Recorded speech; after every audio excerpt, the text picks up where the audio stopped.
Una mirada que convierta la información en conocimiento, donde haremos visible lo esencial, desvelando las redes del poder político, económico, social y cultural.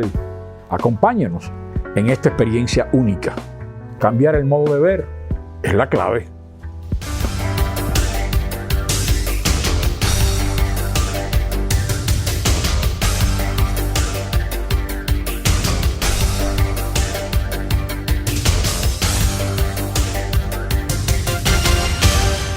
Complacido de que siempre nos acompañen a dar una mirada, y en esta mirada tendremos la oportunidad de conversar con el licenciado Rafael Adolfo Pérez, quien es el director general de Promesecal, y también compartiremos con una interesante entrevista con una emprendedora, la doctora Nibelka Tejeda María, y nos hablará sobre aspectos médicos, sobre la cirugía bariátrica, y usted tendrá la oportunidad de ver si usted y otros aspectos de la cosmiatría. Es una de mis sesiones preferidas. Los emprendedores. Mía también. Ese tema de los emprendedores. Sí, esa es una de mis preferidas. Y también no podemos pasar por alto que en esta semana el país recibió un golpe porque uno de sus ciudadanos, uno de sus funcionarios fue vilmente asesinado, y eso golpeó el sentimiento de la sociedad. Nos referimos al ministro de Medio Ambiente, el licenciado Orlando Jorge Mero. Miren, sobre Orlando esta semana se ha dicho mucho cierto. Sobre sus atributos no hay que abundar más. Yo quisiera solamente decir algo que nunca había dicho en público, y es que como yo lo veía a él. No, además tú interactuaste con él. Yo tuve mucho tiempo interactuando en la juventud, en los trabajos del partido, muchas horas de trabajo a favor del PRD. Tú no hablas del Orlando distante, sí, del Orlando cercano. Del cercano. Y le dije, cuando Salvador Blanco estaba muy enfermo en la clínica Abel González, algo que yo creo que la gente debe decirse en vida. Le dije, Orlando, cuando tú ibas... Cuando yo llegaba de la universidad, porque éramos estudiantes en esa época, cuando yo llegaba de la universidad a las 10 de la noche, me sentaba a cenar, ponía la televisión, y cuando yo me disponía a descansar, te veía a ti subiendo a un tribunal de estudiante de término de derecho a defender a tu papá. Y esa cosa laceran el alma de la gente.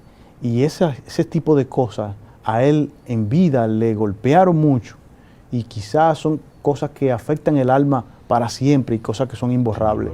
Él se emocionó mucho y me dio un abrazo y me dijo, te lo agradezco, porque esas son cosas reales y esas son de lo que la gente no habla mucho, pero que ese proceso en la cabeza de un muchacho pudo haber causado muchos traumas, muchas situaciones que quizás fueron irrecuperables. Es como si hubiese sido un cirujano operando a su padre. Era un abogado incipiente defendiendo a su padre. Además, cuando el presidente Jorge Blanco tomó posesión en el 1982, Orlando tenía 16 años.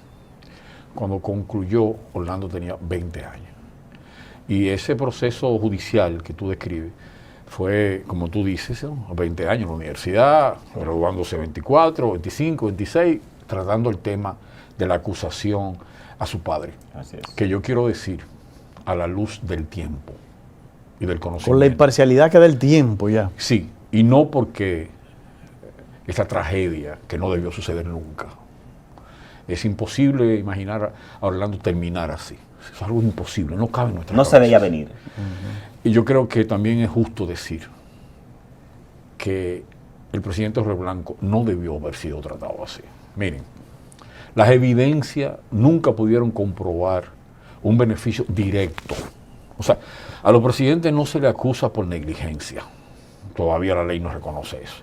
A los presidentes no se le acusa por permisivo, por no decirlo. O sea, por ejemplo, en Inglaterra acaba de suceder un caso, ¿verdad?, que se llama desconfianza al primer ministro en el Congreso. Eso existe allá, pero aquí no existe eso. Y que, por cierto, perdió. El primer ministro mantuvo la decisión y el Congreso no lo acusó de desconfianza. O sea, Jorge Blanco no debió recibir eso. Eso fue una venganza política del presidente Joaquín Balaguer, A tu idea que nos relata sustentada que sin expediente real y sin pruebas reales de enriquecimiento directo. Los presidentes, perdón Enrique, que se han visto envueltos en casos como Centroamérica, Perú, algunos de ellos se ha comprobado, no decir todo, propiedades, recibiendo recursos, recibiendo millones de dólares. En ningún caso hay prueba y pasó eso con Río Blanco. Entonces, esa carga que dice Enrique que recibió Orlandito, como le decíamos de cariño, sí. de cariño, fue una carga realmente para toda la vida. Y merecida, injusta. Y de su hermana, claro, y su hermana. Leticia, ¿verdad? Sus hermanas. O sea, es un dolor irreparable. Y ahora, este dramático suceso. Entonces, yo quisiera terminar esta sección de introducción con unos segundos de silencio y algunas imágenes de Orlando en su mejor etapa, porque como dijo su hijo, y estoy convencido de eso, Orlando murió en el mejor momento de su carrera pública. Así es.